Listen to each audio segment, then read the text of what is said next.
দর্শক দেখলেন এই ভিডিওটি গতকাল রাতে আমাদের কাছে এসছে। এই ভিডিওটি আমাদের কাছে এসছে গতকাল রাতে। যেটা বলা হচ্ছে যাদবপুর যে স্টোর রুম রয়েছে, মানে ভাঙড় বিধানসভার যে এভিএম বানানো যাদবপুর স্টোর রুমে, যেখানে কড়া নিরাপত্তা রয়েছে এবং সিসিটিভির ব্যবস্থা রয়েছে, সেখানে এই সমস্ত এভিএম গুলো রাখা হয়েছে। ভাঙড় সহ বিভিন্ন বিধানসভার কেন্দ্রের এভিএম ওখানে রাখা হয়েছে এসডি অফিসে। তো সিসিটিভি করা নিরাপত্তায় রাখা হয়েছে। গতকাল রাতে ঠিক 2টো নাগাদ আমাদের কাছে একটা ভিডিও আসে, যে ভিডিওটা দেখালাম। এই ভিডিওটি গতকাল রাতে ঠিক 2:10-15 নাগাদ 28 সেকেন্ডের ভিডিও আমাদের কাছে ভাইরাল হিসেবে আসে। সেখানে লেখা রয়েছে, দেখতে পাচ্ছেন পরিষ্কার লেখা রয়েছে যাদবপুর কেন্দ্রে এবং যাদবপুরের এভিএম এর যে স্টোর রুম রয়েছে সেখান থেকে এই ভিডিওটা প্রচারিত, এবং যেটা বলা হচ্ছে ভাঙড় বিধানসভার এভিএম বলা হচ্ছে। তো সেই হিসাবে আমরা প্রতিবেদন তৈরি করেছিলাম, গতকাল রাতে তৈরি করতে পারিনি, আমরা ভিডিওটা জাস্ট আপলোড করেছিলাম।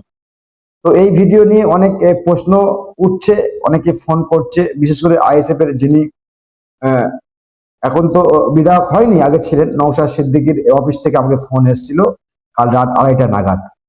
যারা এই ভিডিওটি ডিলিট করতে হবে, এই ভিডিওটা কোনো সত্যতা নাই, ভিডিওটা আমাদের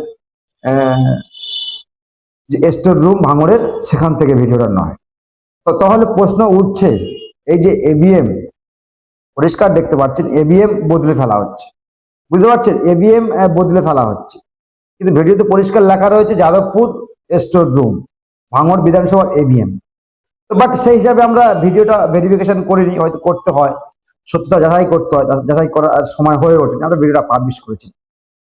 তো আরেকটা সূত্র মারফত যে খবর আসছে, এই যে ভিডিওটা দেখছেন গতকাল রাতে ঠিক ওই 2টো নাগাদ, ঠিক 2টো নাগাদ যে ক্যামেরা 4টে সিসিটিভি ক্যামেরা, যেটা ওই নজরদারির জন্য রাখা হয়েছে, বিভিন্ন যারা ক্যান্ডিডেট তারা দেখার জন্য, মানে বাইরে সিসিটিভি ক্যামেরাগুলি রাখা হয়েছে। রাত 2টো নাগাদ এই ক্যামেরাগুলি নওশাদ সিদ্দিকীর যে ভাঙড় বিধানসভার যেখানে এভিএম রাখা হয়েছে, এই ক্যামেরাগুলি হঠাৎ বন্ধ হয়ে যায়, হঠাৎ ক্যামেরাগুলি বন্ধ হয়ে যায়। যাওয়ার পরে সেখানে ভাঙড়ের ছেলেরা আসে, সেখানে সিআরপি জওয়ানকে জানায়, সেখানে ইঞ্জিনিয়ারকে জানায় যে ক্যামেরা বন্ধ কেন। নওশাদ সিদ্দিকীও সেখানে রাত 2টো নাগাদ চলে আসে। তো সেই ভিডিও ভেবে অনেকে ভাবছেন যে শওকত মোল্লার তো দিয়ে বিশ্বাস নেই, শওকত মোল্লার যে চরিত্রের মানুষ, হয়তো ও ক্যামেরার কোনো কাজস্মৃতি করে, অনেকে ভাবছে, অনেকে আমরাও ভেবেছিলাম প্রথমে এরকম একটা ব্যাপার, যে শওকত মোল্লা হয়তো ও খেতে পারছে না, খামারে গিয়ে লুট করার চিন্তা করে। নওশাদ সিদ্দিকীরাও বলেছে, বা তৃণমূলের অনেক নেতা, ভাঙড়ের নেতারা বলেছে যে খেতে না হয় খামারে আমরা পুষিয়ে নেব। তার মানে এটা বোঝা যায়, এটা এটা এটা বোঝায় যে বুথে লুট করতে পারিনি, গণনা কেন্দ্রে আমরা লুট করে না, এরকম একটা সিচুয়েশন তৈরি হয়েছে। মানে এরকম একটা আমি বুঝেছি আমার নিজের ব্যক্তিগত ভাবে। যখন রাত 2টোর সময় এই ভিডিওটা ভাইরাল হলো, যেখানে এভিএম ট্রেনটা নিয়ে যাওয়া হচ্ছে, সেখানে দেখতে পাচ্ছেন ক্যামেরা সিসিটিভি ফুটেজ বন্ধ, প্রায় 15 মিনিট নাগাদ বন্ধ রয়েছে। সেখানে কি ভাববো আমরা, সেখানে কি প্রতিবেদন তৈরি করবো, যেখানে একটা অত বড় দায়িত্বপূর্ণ জায়গায় 3টে-4টে ক্যামেরা যেটা ফোকাস দেওয়া হচ্ছে, সেই ক্যামেরাগুলি বন্ধ। তাহলে স্বাভাবিক এখানে আমরা ভাবতে পারি, অনেকেই ভাবছে শওকত মোল্লার কাজ সাথীতে ক্যামেরা বন্ধ করে লুট করে নেওয়া হচ্ছে। অনেকে তো ভাবছে, অনেকে তো ফোন করছে আমাকে, অনেকে ভাবছে। তো সেই ভাবার ভিত্তিতে সেই প্রতিবেদনটা আমরা তৈরি করেছি। সেই প্রতিবেদন তৈরি করতে গিয়ে যা হওয়ার হয়েছে, নওশাদ সিদ্দিকীর অফিস থেকে অফিসিয়ালি ভাবে ফোন এসছে, ভাই ভিডিওটা এক্ষুনি ডিলিট করতে হবে। মজার বিষয় যেটা, প্রায় 2 ঘন্টায় ভিডিওটা ভিউ হয়েছিল প্রায় 2 মিলিয়ন, ভাবতে পারছেন, 2 মিলিয়ন ভিউ, প্রায় 30,000 মতো শেয়ার হয়েছিল, ভিডিওটা 30,000 শেয়ার হয়েছিল।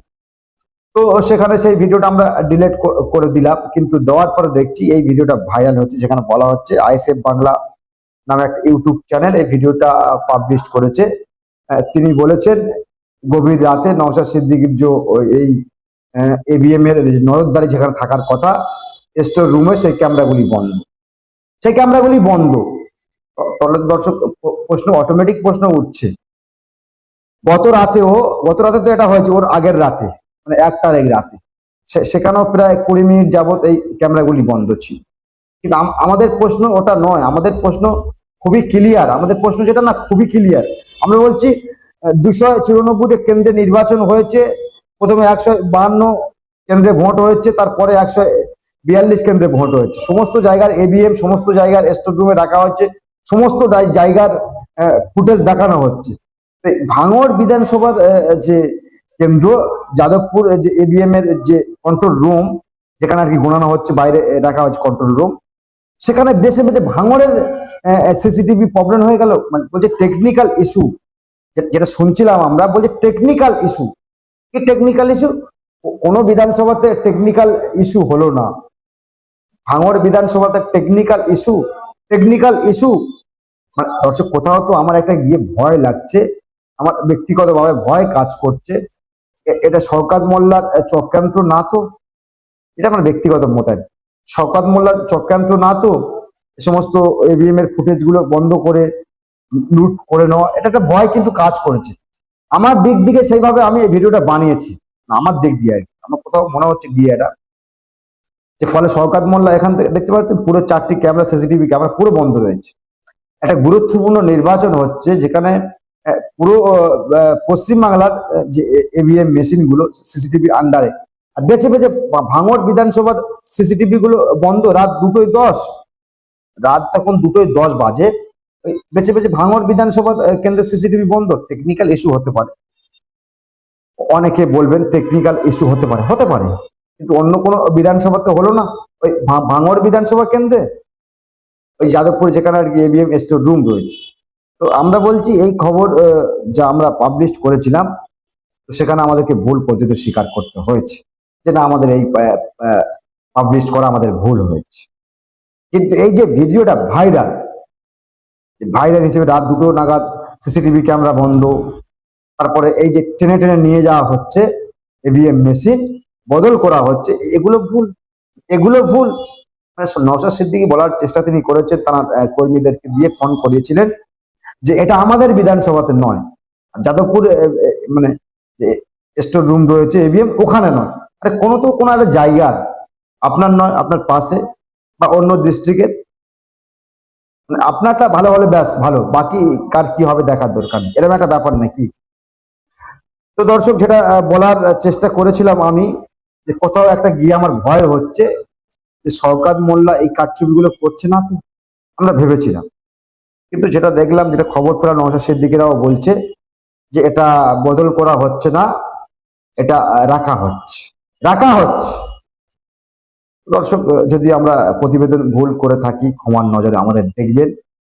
অনেকে তো বলছে আমাদের বিরুদ্ধে নাকি আইনি ব্যবস্থা নেবে, আইনি ব্যবস্থা নাকি আমাদের বিরুদ্ধে নেবে এই ভিডিওটা পাবলিশ করার।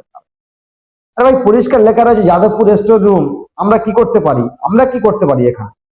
তো যদি আমার ভিডিওটা ছাড়া অন্যায় হয়, ক্ষমা প্রার্থী আমি, আমার ভুল হয়েছে। এটা নিয়ে বেশি গুলুগুলি করবেন না। যে বা যাদের কাছে ভিডিওটা রয়েছে তারা ডিলিট করে দেবে ভাই। আমি ভিডিওটা ডিলিট করে দিয়েছি, মুছে ফেলেছি, আপনারাও মুছে ফেলবেন। এর দায়ভার কিন্তু আমরা নেবো না।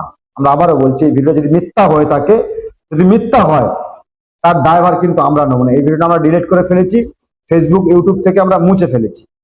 অতএব এই ভিডিওটা যদি কোনো গোলমাল হয় ইলেকশন কমিশনের তরফ থেকে, তার দায়ভার কিন্তু ইনসাফ টিভি নেবে না। আবারও বলছি, ভিডিও যেটা তাদের কাছে রয়েছেন ডিলিট করুন এবং ভিডিওটা মুছে ফেলুন, তার দায়ভার আমরা কোনদিন নেব না।